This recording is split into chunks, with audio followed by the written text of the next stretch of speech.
Hai, Assalamualaikum warahmatullahi wabarakatuh.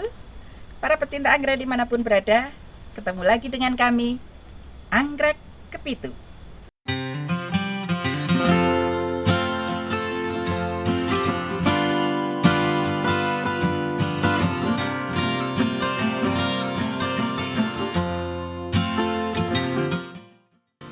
Kali ini, dari hutan kecil Anggrek Kepitu menampilkan tanaman dari hutan bumi Indonesia. Ini loh, kami tetap menyebut tanaman ini Silogynia. Mungkin bagi para pecinta anggrek yang punya pendapat lain dengan ucapan yang lain, monggo. Tapi kami dari Anggrek Kepitu, karena dulu para senior memberi infonya, bacanya seperti ini, ya kami mengikuti para senior dulu. Para pecinta anggrek dimanapun berada, tanaman ini, Silogynia ini, dulu dari hunternya saat memberi pada kami hanya mengatakan ini Silogynia. Dan kebiasaan kami sebagai penampung barang-barang hutan dari para hunter, itu kalau saya diberi dan saya cocok, oke, saya terima. Masalah bunganya apa itu urusan belakang. Yang penting saya cocok, saya senang. Ketika dia mulai berbunga, disitulah saya baru mencari jawabnya. Apa toh tanaman ini sebetulnya? Para pecinta anggrek dimanapun berada, belasan tahun yang lewat, kami ke Tamon atau kedatangan tamu penganggrek senior, di mana Anggrek Kepitu juga belajar dari beliau. Dan saat itu tanaman-tanaman hutan banyak yang berbunga. Dia mengatakan, Bu Yul, yang ini Silogynia roseznii, yang ini Silogynia fostermanii, yang ini Silogynia dayana. Nah, para pecinta anggrek dimanapun berada, kalau melihat tangan saya yang kiri pegang ini, di samping saya ada menjuntai ke bawah ini. Nah, ini yang akan kami bahas. Dan saat itu senior kami mengatakan bahwa anggrek ini namanya Silogynia dayana. Untuk yang Silogynia lain akan kami bahas periode berikutnya. Setelah kami pensiun, banyak kesempatan kami untuk menelusuri tanaman-tanaman kami yang hilang akibat korban Merapi dan korban Gunung Kelot. Tanaman kami yang waktu itu diselamatkan ya hanya asal ditumpuk-tumpuk aja di belakang dekat kandang ayam. Mulai pada tumbuh, mulai bisa baik lagi, kami menata ulang. Abu Gunung Kelot 2014 muncul kembali. Ya wis lah, rusak meneh dah. Dan boleh dibilang kami stuck. Namun saat kami pensiun, banyak kesempatan untuk satu persatu mendeteksi ulang sakjane tanduran iki jenenge apa, sakjane tanduran iki jenenge apa. Barangkali atau mungkin masyarakat masih menyebutnya Silogynia dayana. Namun yang diterima secara internasional namanya Silogynia pulverula. Tanaman ini tanaman yang benar-benar bandel, tanaman yang benar-benar kuat. Kenapa saya nyatakan bandel dan kuat? 2010 tanaman ini kena abu dari Gunung Merapi. Kita menyelamatkan, ya menyelamatkannya bukan kok ditaruh di bawah gendeng juga enggak, cuma kita sisihkan di emperan dekat kandang ayam. Tapi kan abunya tidak saya hilangi, hanya ya pokoknya nunggu ada air hujan masuklah pokoknya. Kemudian abu Gunung Kelot 2014, sampai sekarang dia tetap hidup. Kena air hujan gerejik seneng banget. Begitu banyak air hujan pasti muncul anak. Tidak ada air hujan banyak panas yang muncul anak. Jadi tanaman ini tanaman yang rajin beranak. Tanaman ini tidak rewel, tidak menuntut syarat khusus tumbuh, enggak. Karena memang di tempat kami modelnya hutan. Coelogin pulverula adalah spesies anggrek yang berasal dari sekitaran Sumatera, Jawa, Kalimantan, Semenanjung Malaysia, dan Thailand.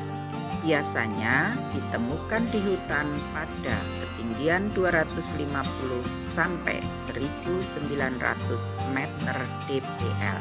Tanaman umumnya menempel di batang atau cabang utama pohon di dekat aliran sungai ataupun di batuan besar dan permukaan tebing.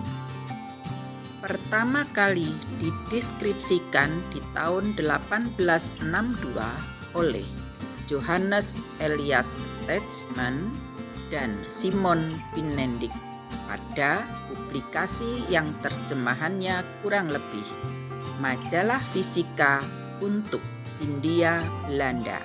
Sampel tanaman diketahui berasal dari sekitaran Gunung Singgalang, Sumatera Barat.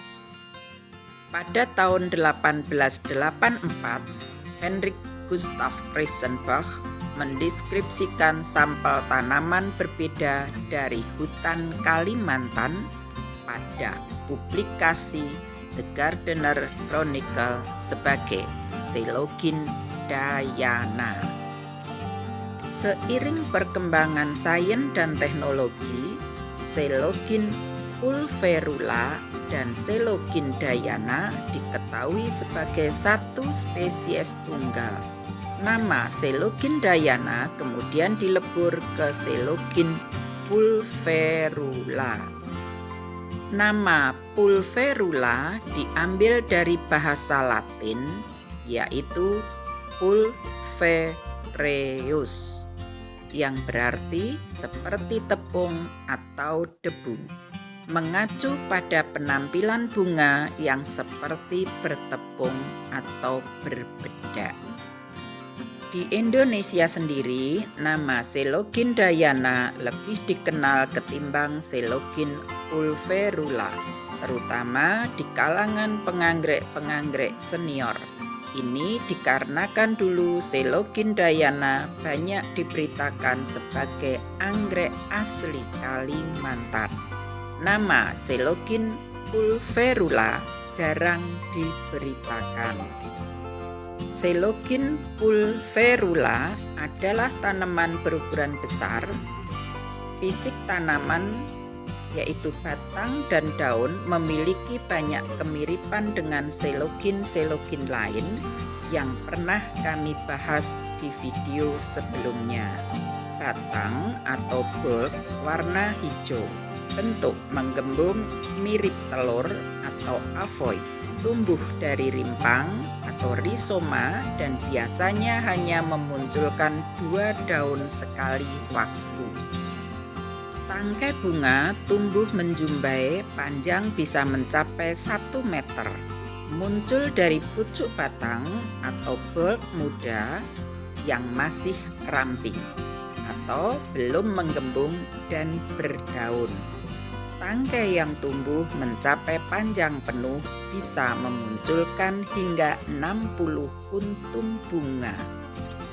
Bunga ukuran sekitar 5-6 cm, warna cenderung hijau kekuningan dengan lidah putih bercorak. Bunga tumbuh menghadap keluar atau menjauhi tangkai dan berjarak sekitar 2,5 cm dari bunga lain. Bunga mekar serempak atau tidak bergantian setelah tangkai selesai tumbuh memanjang. Jadi kira-kira akan layu pada waktu yang hampir bersamaan juga.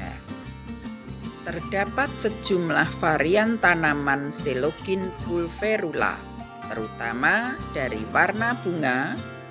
Tanaman kami cenderung berwarna hijau kekuningan, namun ada tanaman lain yang berwarna coklat kekuningan atau kuning kecoklatan. Varian ini biasanya berasal dari hutan asal tanaman tersebut. Contoh, tanaman dari hutan Sumatera akan memiliki perbedaan dengan tanaman dari hutan Kalimantan. Sehingga pada tahun 1880-an yang satu dinamakan Selugin pulverula dan yang satunya dinamakan Selugin dayana. Sebagai tanaman dari daerah tropis, Selugin pulverula cenderung menyukai temperatur sedang sampai hangat, kelembaban tinggi, dan intensitas cahaya tinggi, tapi bukan sinar matahari langsung. Dari karakteristiknya, tanaman cocok untuk ditempel di pohon di halaman ataupun digantung di teras karena perlu ruang lebih untuk mengakomodasi tangkai bunga yang panjang. Idealnya, tanaman ditanam dalam pot dangkal berukuran sedang atau besar sehingga rizoma atau rimpang dapat leluasa tumbuh dan pemilik tidak perlu mengganti pot atau mensplit tanaman terlalu sering.